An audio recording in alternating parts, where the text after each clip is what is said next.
Peristiwa kebakaran hebat pada Jumat tanggal 6 Mei tahun 2022 malam, menghanguskan 2 rumah dan 1 unit mobil di Nagari Mangganti Jorong Tapi Balai Kecamatan Sumpur Kudus Kabupaten Sijunjung, Provinsi Sumatera Barat, Sumbar.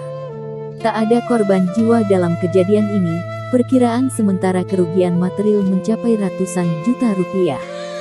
Informasi yang berhasil dihimpun www.sumatrazone.co.id dari warga setempat, menyebutkan, api mulai berkobar sekitar pukul 18.10 waktu Indonesia Barat menjelang maghrib. Disebutkan api berasal dari salah satu bangunan kayu tak berpenghuni. Dengan cepat api merembet ke bangunan di sebelahnya. Upaya pemadaman oleh petugas pemadam kebakaran, damkar, baru bisa dilakukan beberapa jam setelah api terlanjur puas melalap dan menghanguskan 2 rumah, 1 unit mobil merek Suzuki Veroza berikut seluruh peralatan bengkel. Diketahui, pada salah satu rumah ada bengkel kendaraan bermotor milik Riza Falevi 48 pekerjaan petani dan montir. Jarak yang cukup jauh antara pos damkar di Kumanis dengan lokasi kebakaran juga menjadi indikasi terlambatnya penanganan kebakaran kali ini.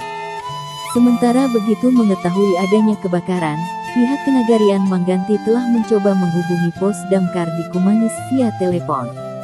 Hingga berita ini diturunkan, www.sumatrazone.co.id masih menunggu informasi detail dari pihak-pihak berkompeten terkait kebakaran yang sempat membuat panik warga setempat, termasuk taksiran kerugian dan kemungkinan jatuhnya korban jiwa.